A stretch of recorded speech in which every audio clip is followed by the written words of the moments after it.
Thank you for listening. This is What the What. I'm Jeff, soldier, photographer, anthropologist. And I'm Renee. I'm a writer and a teacher.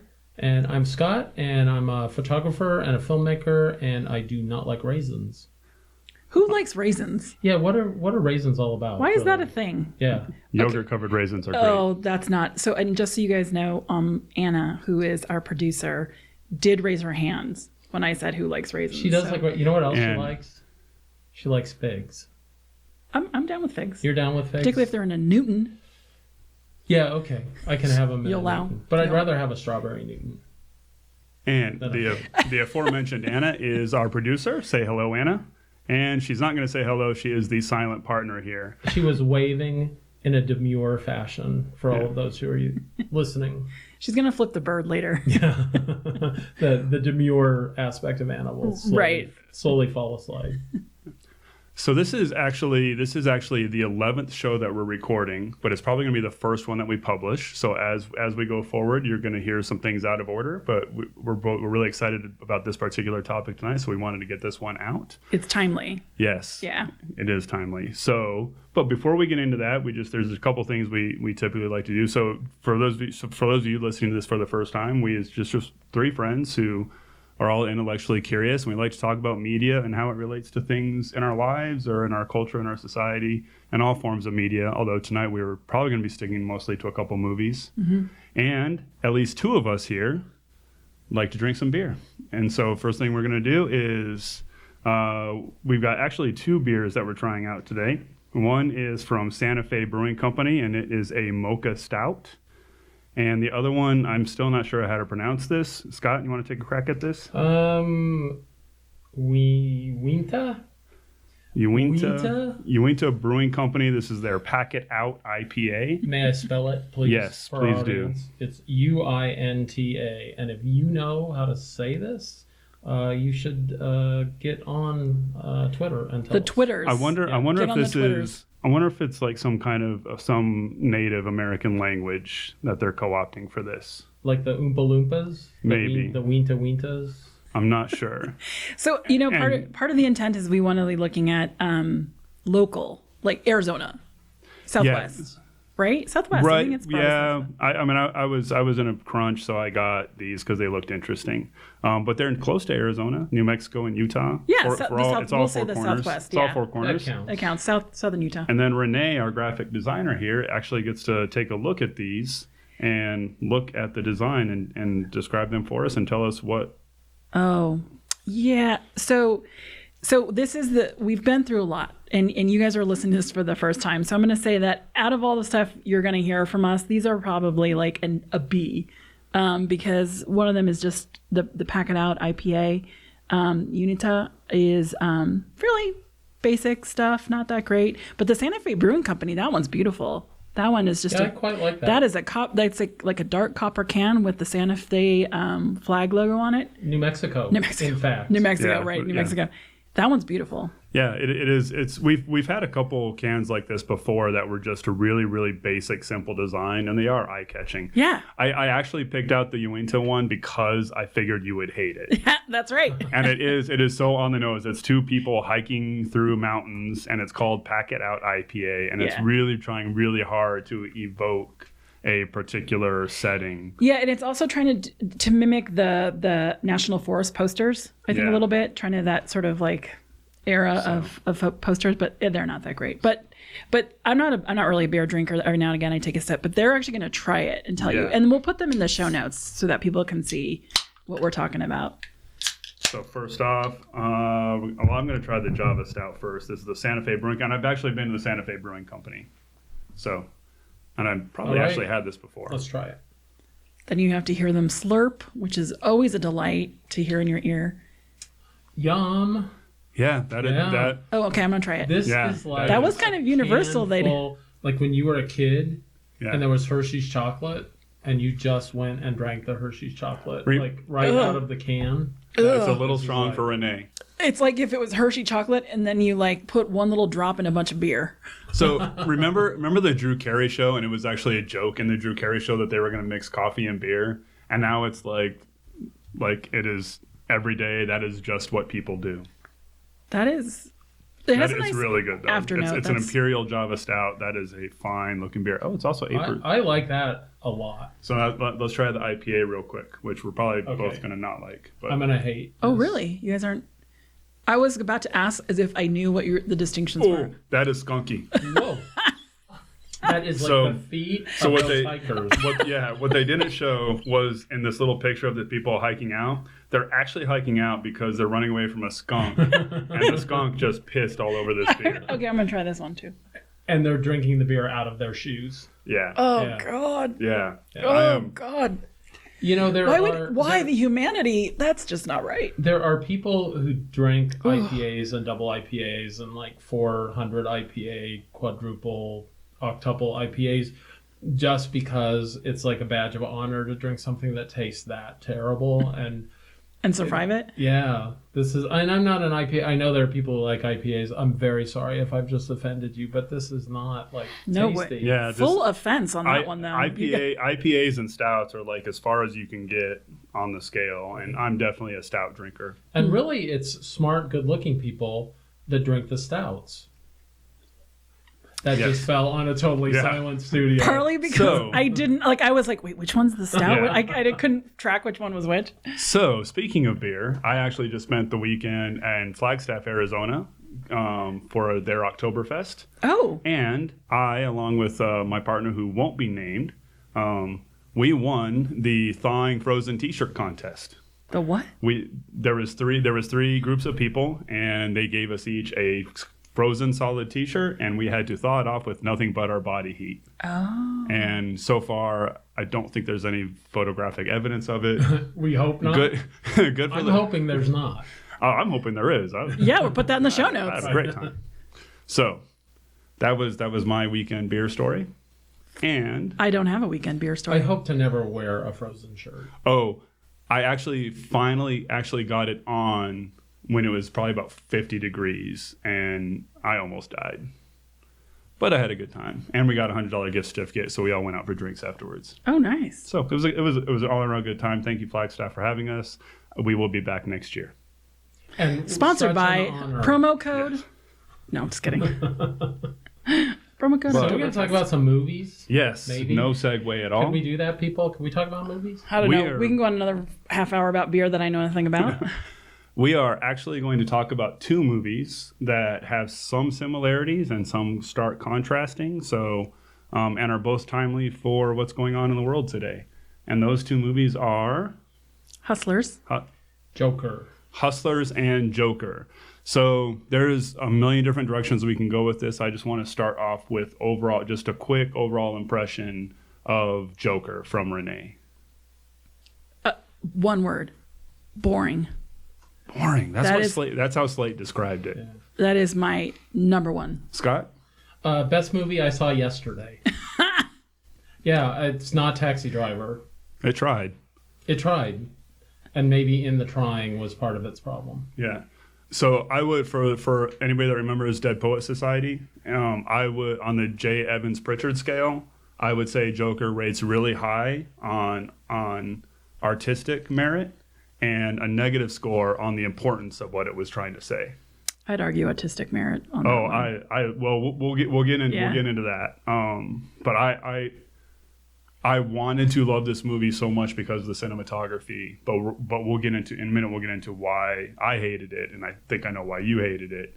And interesting to see what Scott says. It was beautifully ugly. I mean, and it is one of those movies that I think did a remarkable visual job, but in an arena that's like really crowded. Yeah. Now, that sort of beautifully ugly thing, it's been done enough, probably. And it was relentless with it. There wasn't any breathing room, any gaps, and so it became a sort of like a funeral song. It was very, very one, and therefore became kind of one note. Right. So was that note beautiful? Yeah, but at some point you're like, okay, I've heard that note. So, but I agree. Visually, there were some moments I found interesting. So watch And it with the sound off. And speaking of visually striking, the second movie we're going to be talking about is Hustlers.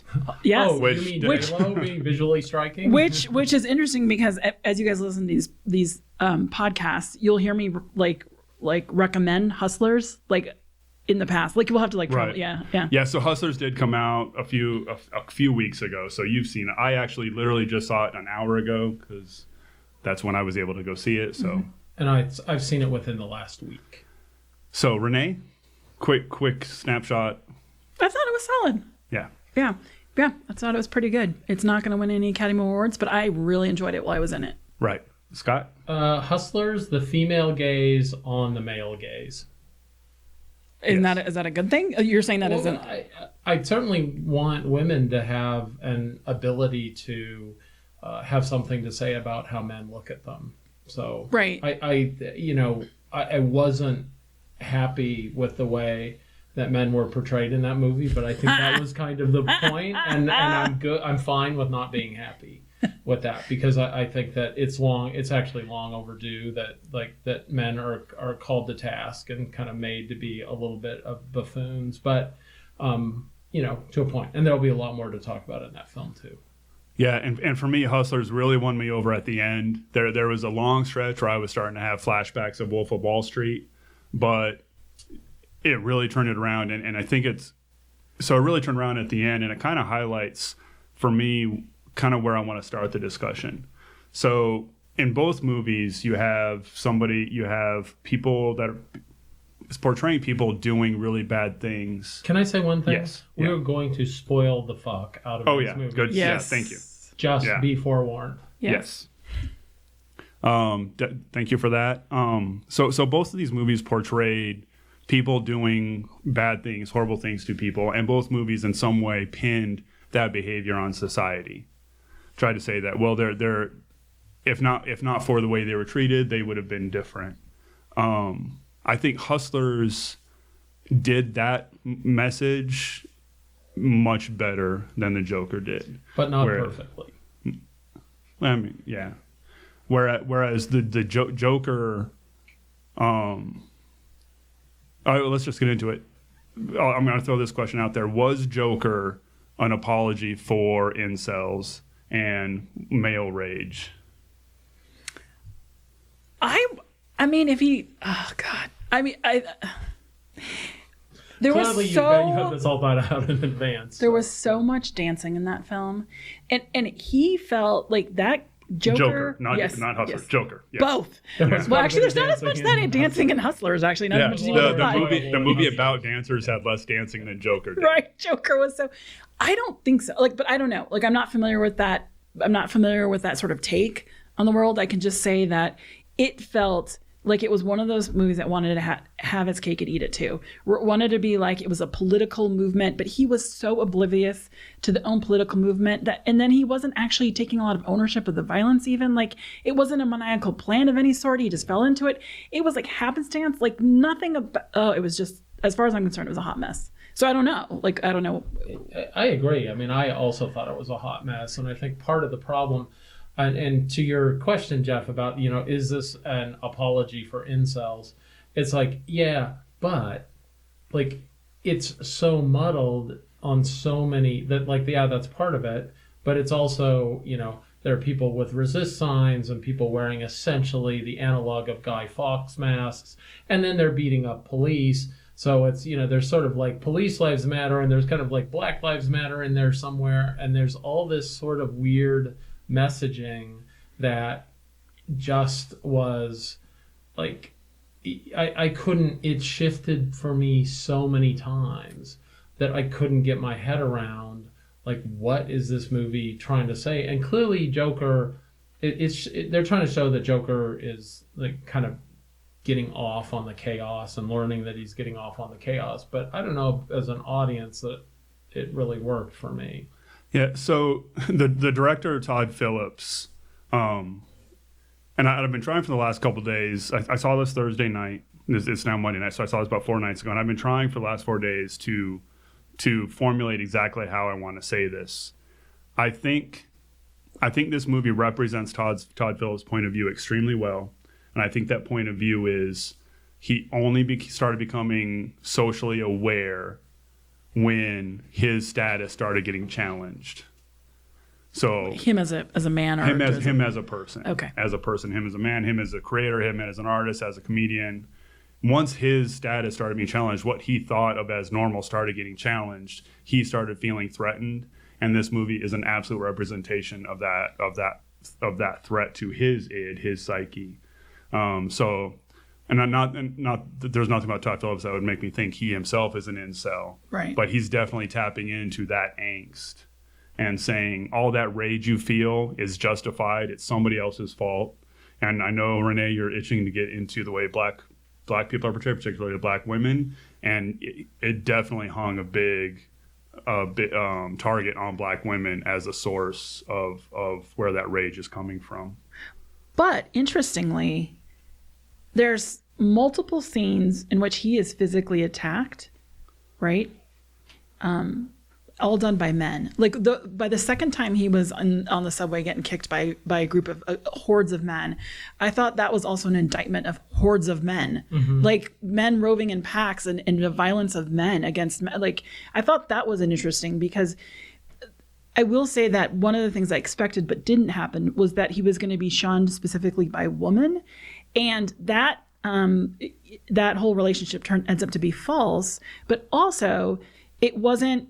We didn't see the actual shunning. Like she's he shows up in her place, and she's like, "Could you leave?" And we don't know what happens. We just see him walking. He shows up in her place, literally out of the blue. Out of the Right. blue, and then she just knows the thing. Right. So just to back up, for granted, if you're watching this, we already did the spoiler warning. You've probably already seen this. It sets up that he is a loser. What's his name? Arthur Fleck is a loser who lives with his mother, takes care of his mother, doesn't have any friends, doesn't have a girlfriend. And then after he does his first killing, now he has the confidence to approach his neighbor and just kiss her, and they start dating. And then the character, I forget the character's name, but it's played by Jazzy Beats. And then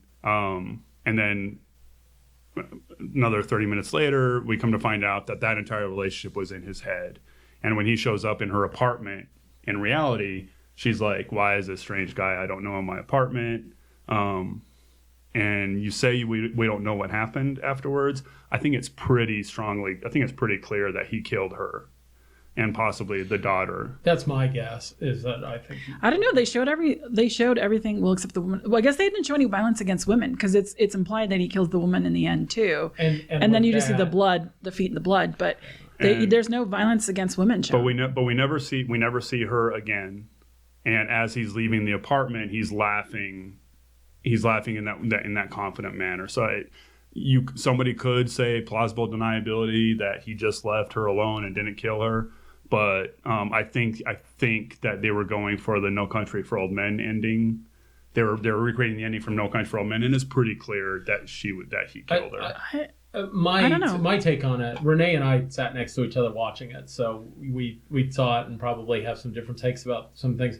I felt like he probably killed her. Like that's what I kind of got from like not seeing her again. It did leave a question in my mind. I think the filmmakers probably wanted us to have that question: did he or didn't he? And I thought that would be more of the plot point, was that it was the romantic, and that's why maybe I was thinking about the incel stuff, that it was the romantic spurning that would lead to the violence, and it wasn't.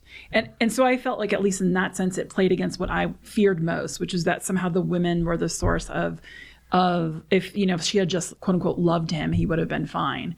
And that didn't end up being the plot point I was concerned it would be. There's an interesting thing about that too, in that the first people that he kills are these three guys on the rail.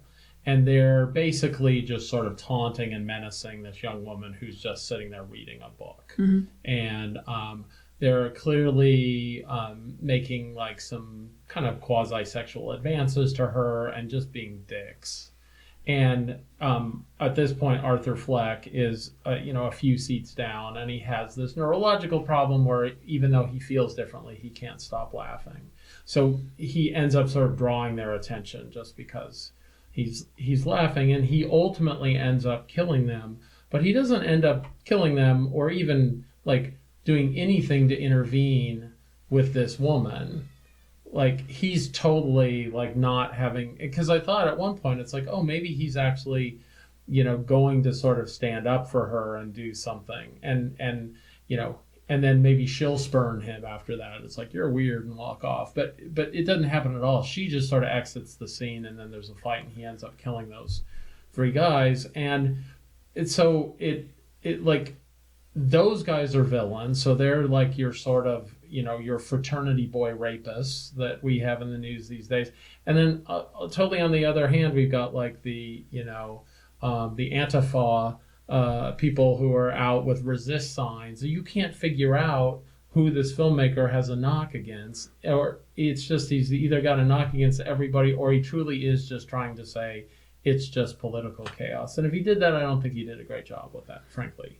So going back to the scene on the subway, it did set up a contrast between the 3 guys that were aggressive towards the woman on the subway versus Arthur Fleck, who's just sitting by himself, not leaving everybody alone. And it preys into a very common incel trope of the adorkable misogynist. I'm the nice guy. I'm the one not bothering you. If you just recognized my innate goodness, you would be attracted to me and I would get laid.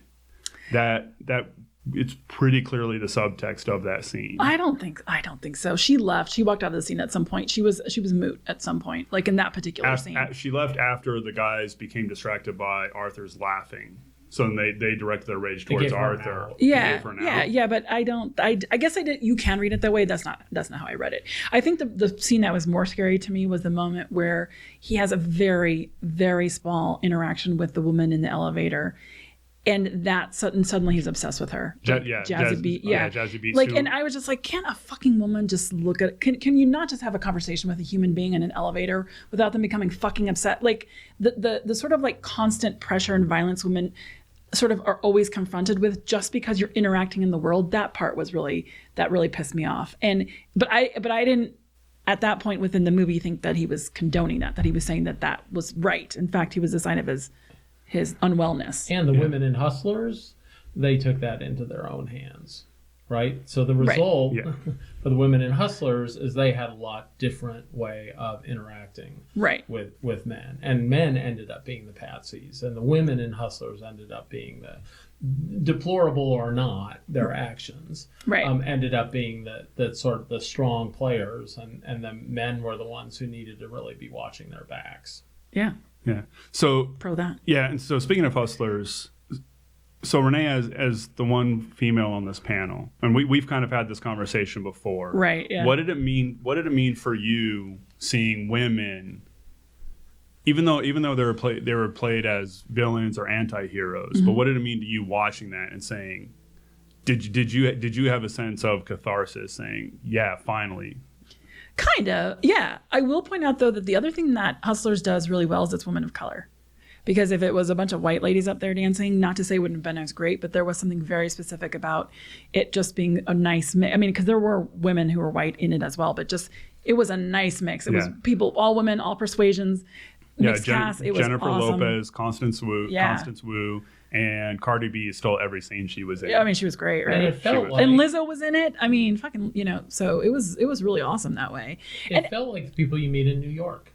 Yeah. I mean, it actually looked like people that you would walk by and they'd be carrying their groceries and you'd be carrying yours in an actual American city that isn't a whole bunch of white people. Right. So yeah. That was great. I mean, that alone, it was fantastic. Like I really loved it.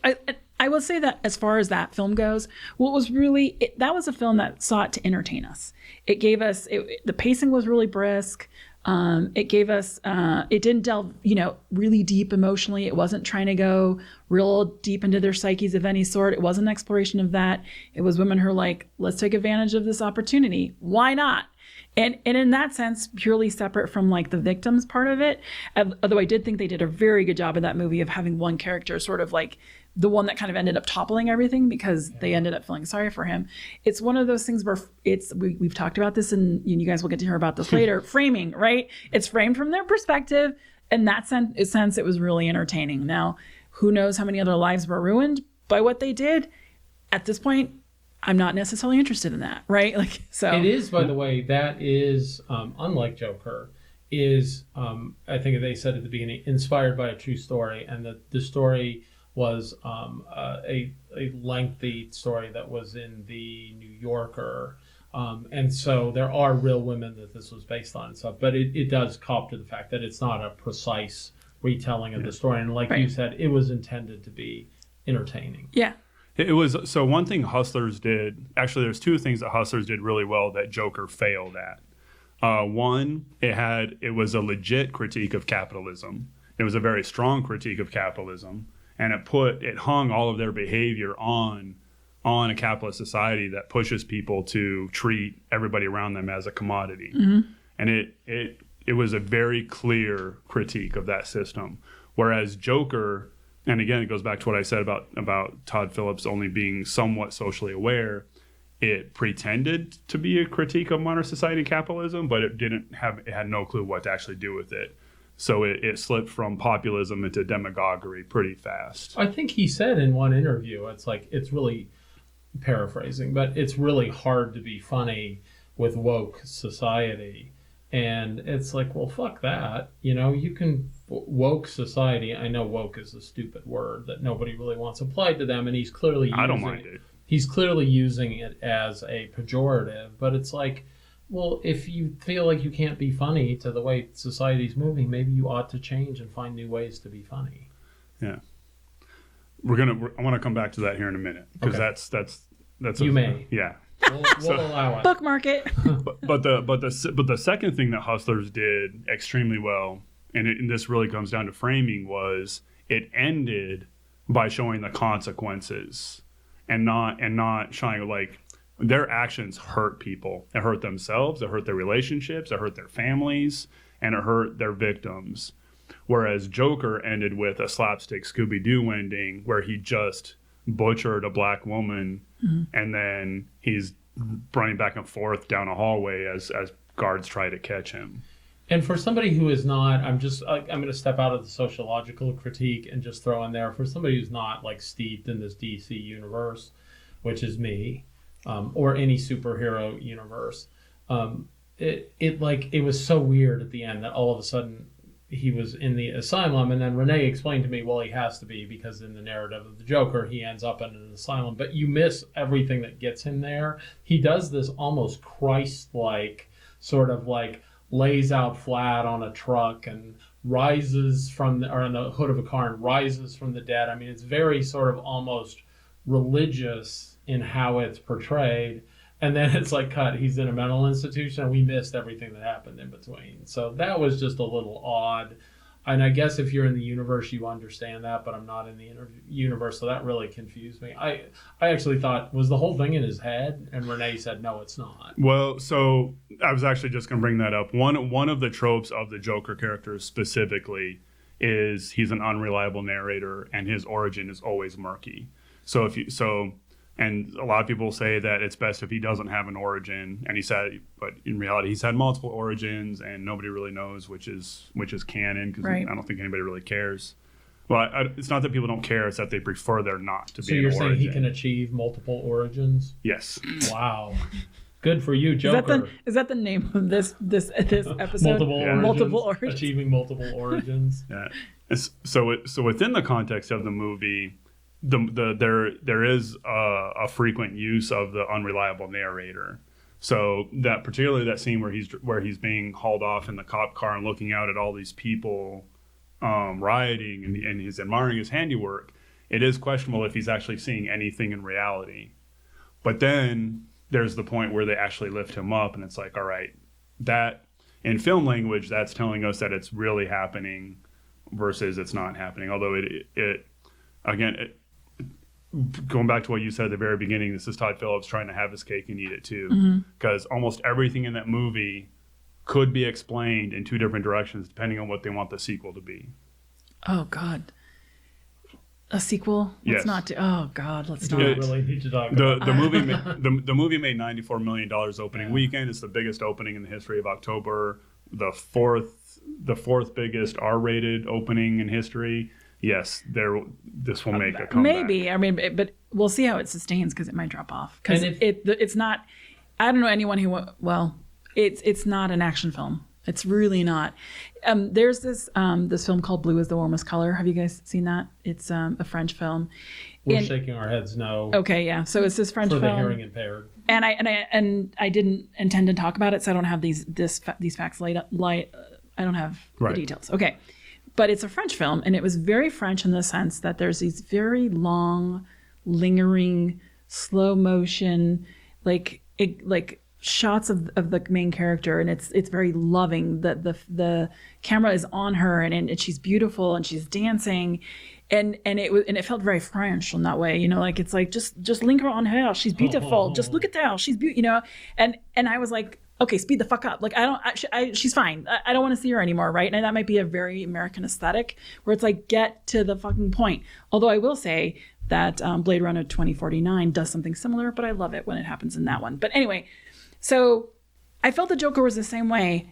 Why did we get so much of him dancing in these beautiful, it's almost like there was a love of his weird like insect body and the dancing. And I know it was meant to signify a little bit of his like mental state. It was a way to externalize his mental state, but enough with the dancing. I just get on with it. Like I wanted him to take charge of his own fucking life. And like, if you're going to kill people, start killing them. Go John Wick on them. But like, what is this like haphazard stuff and not being sure and talking to your mom? Kill the mom sooner. Get her out of here. I don't like, if I truly did not want it to be an examination of his becoming this character. Like I wanted him to become that character sooner. I wanted to see that character in action. Like I just remember the first time we saw Heath Ledger as the Joker, right? He walks into the scene and I think within like 5 minutes, he's put someone's head onto a pen. Like that level of sort of brutality. I was very like, how do you get to that level? And we didn't see that. That didn't happen. He just happened to have a gun. He just accidentally fired it. It was he just happened to, and then I felt so much rage watching that. I just purely from a cinematic perspective, separate from any social commentary, just did not appreciate that at all. And to me, if the movie had been not Joker, if the movie had been Leonardo DiCaprio as angry dude, nobody would be talking about it. I mean, Leonardo DiCaprio, he's a clown, and like it's not working out well for him, and he's getting beat up, and he likes the chaos, and he goes off on people. If it wasn't Joker, nobody would be talking about this movie because it just isn't that brilliant. Right. Although it's funny because Leonardo DiCaprio was in that one film where he was attacked by the bear. Do you? Well, I know what you're talking about. The Revenant. Yeah. It had the same sort of thing where it just people found that really painfully slow. It's like I just found it painfully slow. I couldn't watch it. I tried, couldn't watch it. I loved it. I loved that one. So it's not just the pace. Like I think part of it was like at some point quit using the same technique to express something similar. Like we get the point. So when by the fourth time he's dancing, I'm like, I get it. If you don't want to sit through The Revenant, just watch the Honest Trailers version of The Revenant. And there's like 90 seconds of moon crossing the sky. And that's all I need to know about that particular movie. It was good. I love that one. I'm probably a voice for reason in this group of three. I like slow movies. I did not like Joker. Yeah, I'm just saying, if you like slow movies and you, like Roma, that just sat on scenes. God, I just thought it I didn't was see really that. beautiful. But Joker's not that, and it doesn't need to be this sort of slow exposition. And I think what you were saying, Renee, about it, just like it just didn't get there, and when it did get there, it just didn't deliver. Yeah. So, and this is where I actually differ from all of you. I thought the cinematography was gorgeous. I thought it was gorgeous. I do too. Yeah. And even the pacing, I was totally fine. I mean, and I'm more into superhero movies, so for me, like having this change of pace was actually good. I just don't like the perspective I don't like the message that he was pushing. If that message had been tweaked a little bit, I would have absolutely loved this movie. There were scenes. There's one scene in particular where he's Arthur Fleck is he's watching the talk show on TV, and it starts zooming in on the show itself, and you can see all of the old pixels that you would see on a TV screen. It just felt like you could rub your hand on the screen and it would feel rough. Like there was a very tactile aspect to the way this movie was shot that I really loved. The shot composition was beautiful. I agree. Yeah, don't disagree. And Joaquin Phoenix's body was a character in this. Yes. Oh man, that was all disturbing. on its own, and so was Jennifer Lopez. props that Sure. in radically different ways, I Yes. might say. Yes. But props to actually both of those actors in both of these situations for using their bodies in some really unique ways that were. I mean, I was fascinated to watch Joaquin Phoenix move in this, and his ability to sort of like slide a shoulder blade forward and do these like really just strange and interesting things was just fascinating to me. Yeah.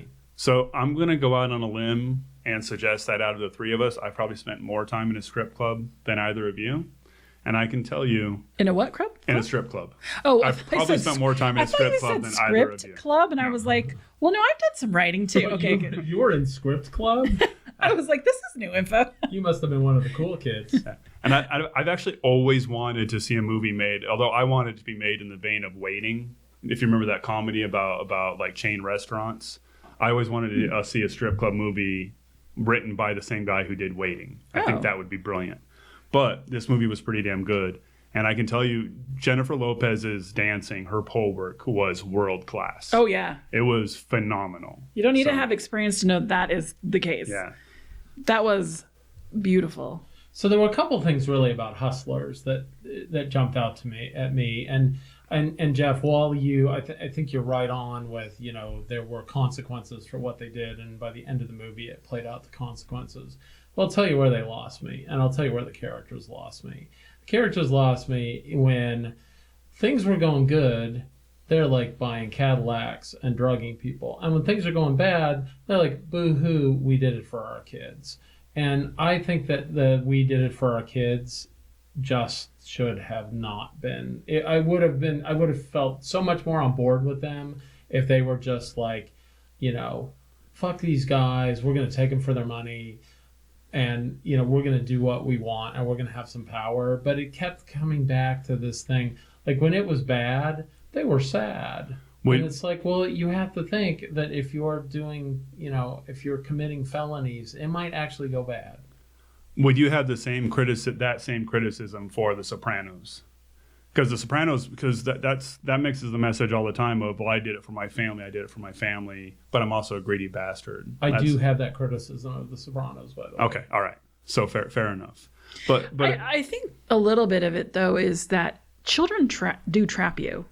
Like they trap. Like there were choices that Constance Wu character had to make because she ended up having that kid, right? And so there's a monetary impetus for that as well that I think adds to the at the bare minimum, like you have to cover that. You can't just go sleep in your van anymore. Like if but things they go weren't south. putting money in the kids' college funds. I mean, they were buying Cadillacs in the movie. I can't. I don't know. Maybe they were making so much money that they actually did. She was and Constance. Sorry to cut you off, but Constance Wu also was giving her grandmother money and paying off her house. A lot of money. Yeah, wads of ones. And it showed that a lot of times people start off this kind of thing with good intentions, right? And then there becomes something enticing, and they get carried away with it, and that's really the risk of capitalism.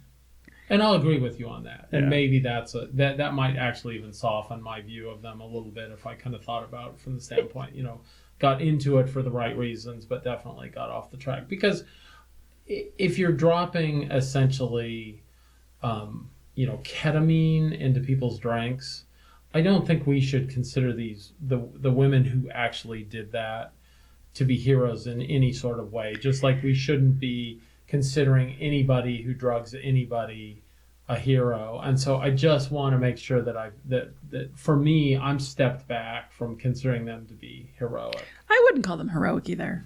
I found them entertaining, which is different. Entertaining, which is different. Yeah. I think the appropriate term is a sympathetic villain. Yeah. What they were doing was monstrous. It was villainous, but you could understand and appreciate why they were doing it. And in the change the circumstances of my life a little bit, maybe I would do something along those lines. Most of us would. We're horrible. humans are trash. I mean, like, we're lucky we don't have to make choices like that because we have a lot of privilege of family support and da-da-da. You know, I've never had to decide if I was going to go strip because you can make good money doing it, right? Right. Well, some people can. I don't think I would. There was another scene in Hustlers that I found really kind of interesting. I'd be interested to see what your take is on it. And it's the last night before the stock market crashes. And the sort of spoiler on this is that when the stock market crashes, it changes everything for these women that are working in the strip club. That's primarily Wall Street dudes who are coming in and dropping like a whole bunch of money in a night. And it's also the strip club is pretty respectable at that point in terms of there's like a no touching policy. Obviously there was touching, but there was no sort of like there were cameras in the back. There was or something like that, right? Yes. And that there were cameras in all of the rooms except one where the women could kind of negotiate if they wanted to do more than whatever. So, but this last night before the stock market crashed, Drake comes in. Usher. Sorry. You are Usher. so with the hip culture. Okay. Yes. They ushered Usher in, and he comes in with sort of his entourage. Money in his entourage. All the women get up on stage, and they're all like everybody's dancing, and Usher picks up Jennifer Lopez, grabs her on the ass. He's like spinning her around. And I was thinking about that from the standpoint of that's very interesting because they were like, because it was Usher, it changed how they felt about him being touched, about being touched, about his entourage. And I don't know what that meant. Like I had a hard time sort of like understanding that. I don't think anything. I think one of the things I took from the pre-collapse was that the women, it was a legit decent way to make money. I'm pro sex workers. Like we were talking about this the other day. We all are, right? Right. Yeah, That like if you don't think you're selling your body because you work in a mine or you're selling your brain because you work at an office, you are. Everyone is selling something. These women are using their bodies to earn a living. God bless them, right? And so I think that was what I particularly enjoyed was those early scenes. They were just like, fuck yeah, this is how we make money. We make mad money doing this. And I'm like, power to you. And so there wasn't a lot of shame in it. There wasn't a lot of, like, they didn't delve into the, like, you know, we see Constance Wu character giving her grandma a bunch of cash and we don't see the conversation where she's like, where did you get this money? You know, how did this? There wasn't that shame sort of moment that happened. She was just like, thanks for the cash, you know? And so I appreciated that. I appreciated it was kind of free of that. And so when Usher comes in, and I think they got really excited because he's famous and he's probably going to drop a lot of money, right? Like, it's like, yeah, that's right. You're here to do this. This is what it is, right? I found that really exciting. I thought that was fun. There was a line. I actually want to go back and watch this again because there was like 4 or 5 lines that I want to remember. But I can't quote them right now because I just saw it and it's all kind of jarbled in my head. But around that same time, when Jennifer Lopez's character was describing the hustle, and she said it works because everybody is just trying to get what the other person has. Everybody is trying to get to that top. And Scott, you and I were talking about this a couple days ago about we were talking about. I'm pretty sure I was having this conversation with you, where we're talking about like Jeff Bezos and Amazon, and is there a certain amount of money that he would be happy with? Where you're like, okay, $7 billion, I'm good. Right. If you took 60% of his wealth through taxes, would it really affect his life at all? And I would say no, because it's not about how much money he has; it's about the competition with all the people around him. Yeah. And for these girls, that's what it was. It wasn't. And actually, there's another quote where Constance Wu says, "I kept imagining a certain dollar figure, right, where once I got that, I would be good and I could step away." And then she's like, "But there wasn't. It didn't matter what it was because it's all about that keeping up with the Joneses and chasing that dream." Yeah, and I think also, like that same premise too, which is like one of the things they didn't explore, but I think is something we can kind of extrapolate from the experiences.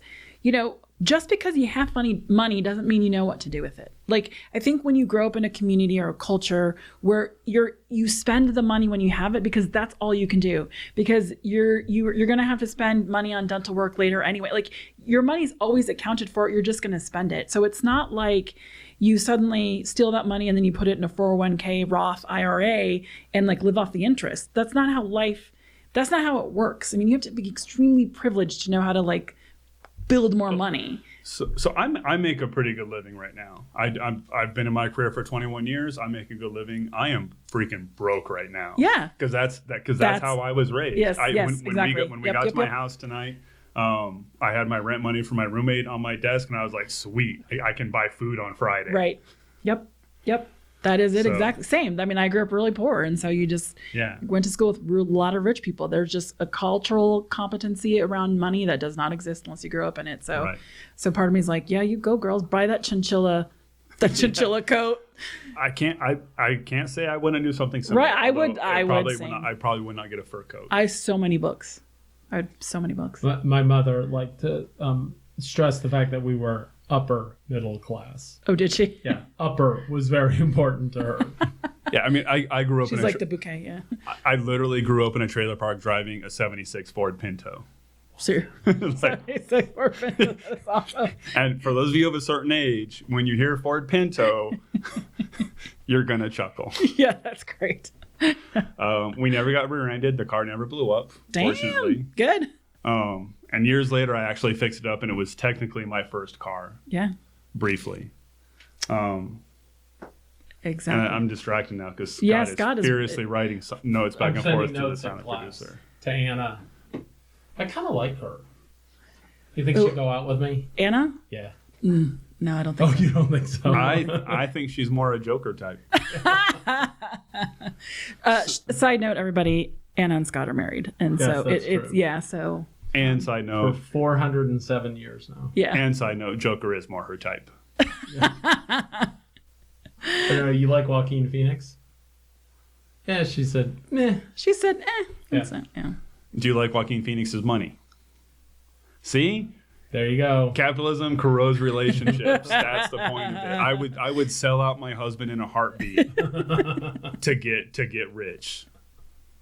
So, I think on that note, I think that kind of sums up both movies. Yeah. Or it sums up Hustlers. I don't even know how to sum up Joker because it was all over the place. I mean, it was just. So here's how we sum it up. Hustlers, it's all about chasing that dream, getting that money, and Joker, it's bitches need to be killed because they're the cause of all my problems. I don't know. That's not what I'm saying. But I'm pretty sure that's what the movie said. I didn't see him kill any bitches. All right, so we're gonna take a couple more minutes on this. So when he killed the men, it was a reaction to them physically attacking him. Mm-hmm. But in the context of the women, it was more of he blamed them for his psyche. So he blamed his mom. He did kill his mother. You're right. He killed his mom because he blamed her for how he was brought up.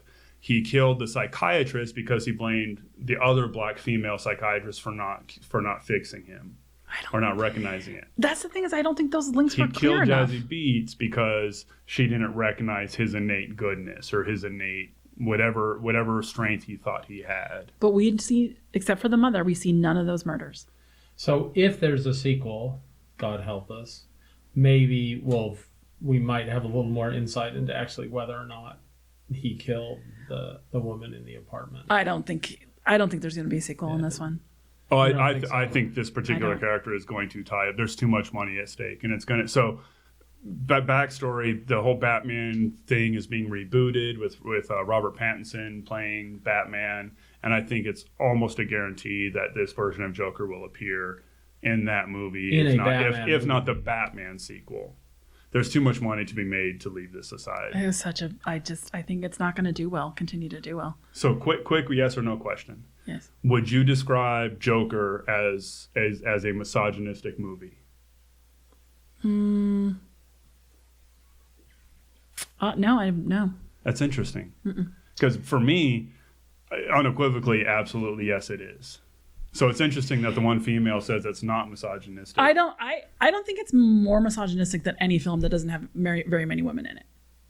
So like baseline, but most films are misogynistic. It's along those same lines. It didn't do anything more disturbing or dramatic than other films have done with women in it. So my baseline is actually fairly How do you low. define misogyny? So I didn't see hatred against women except for his mother, which wasn't necessarily about her being a woman, but the fact that it's his mother. So that felt less about women and more about like the pathology of parenthood. And because so that part felt, that was the only relationship actually that I felt was explored and interesting and had dynamic elements to it. And I felt like, so it didn't feel like misogyny specifically. So if we were to Google it right now, and I can say this because I've done this recently, if we were to Google the definition of misogyny right now, it would be very similar to what you just said, a hatred towards women. Right. I strongly disagree with that definition, and I think it's a straw man definition. The real root of misogyny is men blaming women for their faults. And the reason why I say it's a straw man is because it's really easy for somebody to say, well, I don't hate women. I love women. I want more women in my life. And but you can still be misogynistic without actually outwardly hating women. The key component is saying that the problems in my life, the flaws in my life are because of women. And with that definition, it's really clear watching the Joker that it's misogynistic because he clearly blames women for his Joker, deficiencies. I don't know that I saw that. more he's blaming his parents Yeah. or his pseudo parents in this. So because there's something with his father as well that is like he's railing against sort of the origin that we learn in one scene left him tied to a radiator when he was a kid. We find that out kind of later on. But I just don't think he can interact with anybody. So is it misogynistic? Yeah. But it's also antisocial, over the top too, to everybody. Okay, so I think there's a difference between the filmmaker, quote unquote, blaming women and the Joker. I didn't see the Joker blaming anyone for everything. His brain was mashed potatoes. I didn't see any intention in him. I didn't see any. There was nothing maniacal about him. He was like naive. He was naive. He was kind of like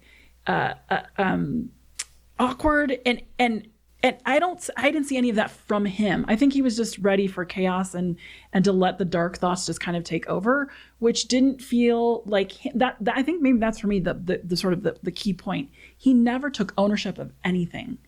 So I never saw that really happen. He did say once that he admitted to the clerk, like, I shot them and I thought I'd feel worse. But that's the only moment where we sort of get a sense of his insight. It was all just a bunch of dancing. And he had this joke book. And within the joke book, there are jokes that aren't funny. Yeah. And typically the sort of thing that you'd expect to see somebody who was fairly disturbed, like things written down. And when he tried to be a stand-up comedian, he told jokes that weren't funny. I think they were just really trying to play him off as somebody who just did not. Doofus. He was a doofus. Right. Just had no way of fitting. You kind of reminded me of something, and I can't remember what it was, but there's I can't remember what this is, but there was one particular movie.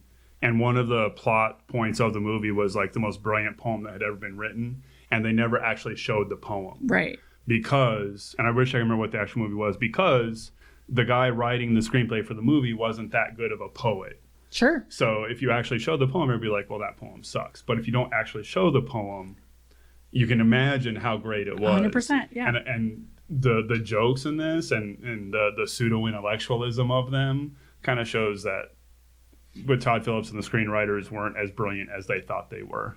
And oh my God, we're at the end of the podcast, and we didn't even say once the words Robert De Niro. Oh. I just want to point that Look, out. like if he had something, I felt like he was about to drop a mic. Like you were about to like Robert De Niro drop. What did you want to say about him? Nothing. We just talked about a movie that had Robert De Niro in it and didn't say Robert De Niro. Oh, he doesn't need more once. strokes. He's fine. Because that ended up like not being much of a thing, really. Oh. And I think they wanted it to be more of a thing. And, so much, you got Taxi Driver and King of Comedy and stuff that like folds back into this. And it just like they're playing to a generation who hasn't seen those movies, doesn't care anyways. And De Niro kind of felt sorry, like he was phoning it in just a little bit to me, and it just didn't. And and Joker's obsession with De Niro, with Murray Franklin. Or Franklin Murray. Like, just kind of didn't play. It's just like that whole piece of it just, and was totally predictable. You knew what was going to happen before it happened. So Yeah. So there was that. So now we've said Robert De Niro. And that's how we're going to have to end every podcast. Yes. Go back Robert and De record Niro. Robert De Niro. So the actual way we end every podcast, at least the 11 we've recorded previously that you will hear in the future, is we just talk about some of the things that we've been watching recently. So Or what's something that we like. yeah, something Yeah. we like or something recent that we're into. So Renee, kick it off to you. So per Scott's recommendation, I went and watched on Netflix Criminal UK, the United Kingdom version. And it's 3 episodes that you are a little confused if you're jumping right into the middle of it, because they do not give you backstory on the characters, but you understand that there's tension within with the characters. And it's essentially an hour-long show about them interviewing they're taking them into a suspect and they're interrogating them. And it's an hour-long episode of them interrogating a suspect to get at the answer.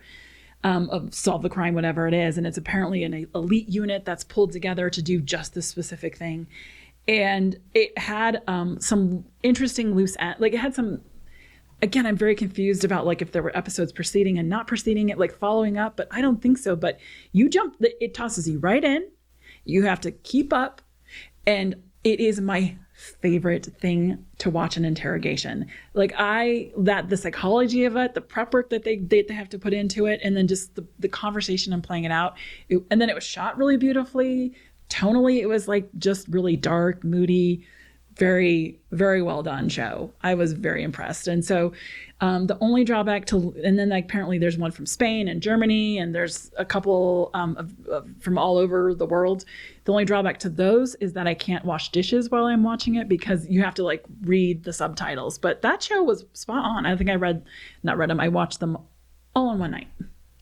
And I think, if I'm not mistaken, in a future episode, you will actually hear Scott recommending that show to Renee.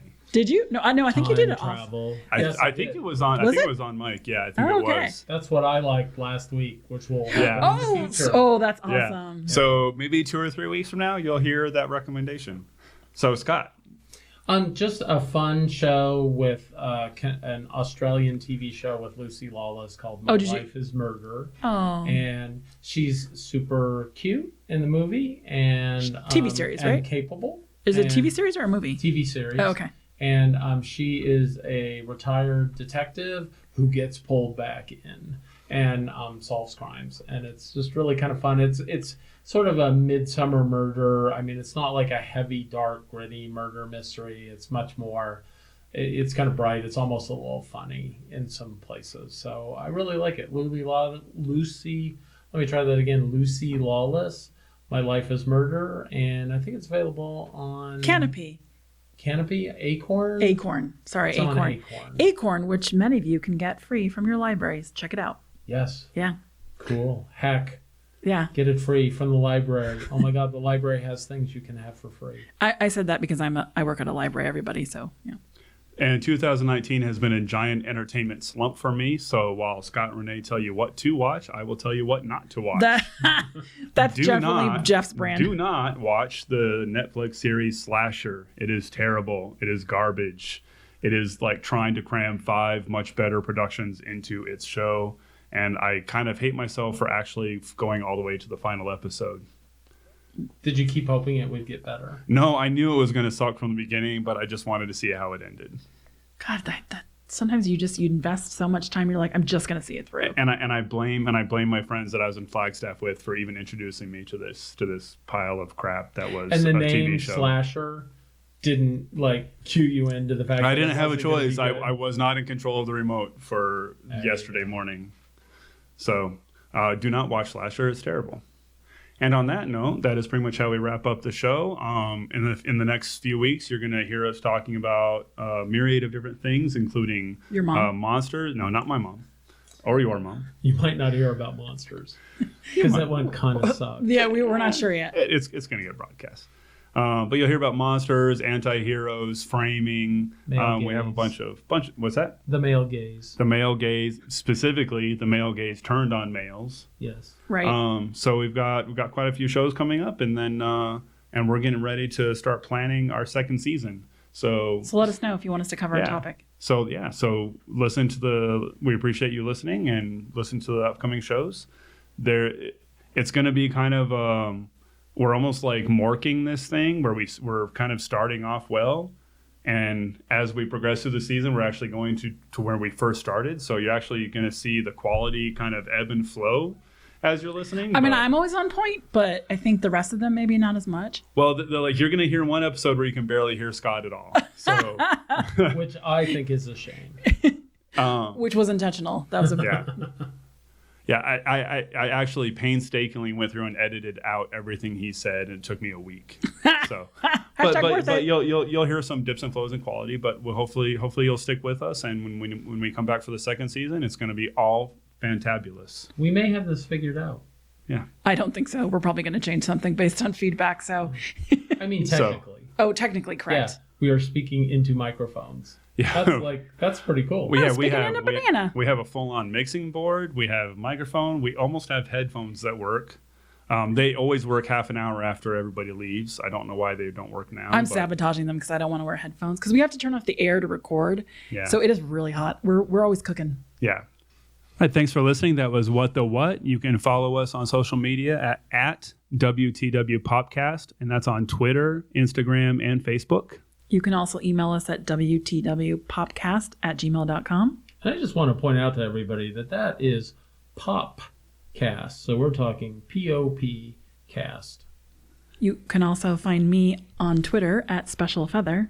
And you can find me on Twitter at TheBWFans and on YouTube, Bandwagon Fans. And this is Scott. I'm available at Facebook and Instagram as Scott Grissell. So, with that being said, thanks for listening to What the What. I'm Jeff. Scott? Renee is what the what? What? Thanks for listening.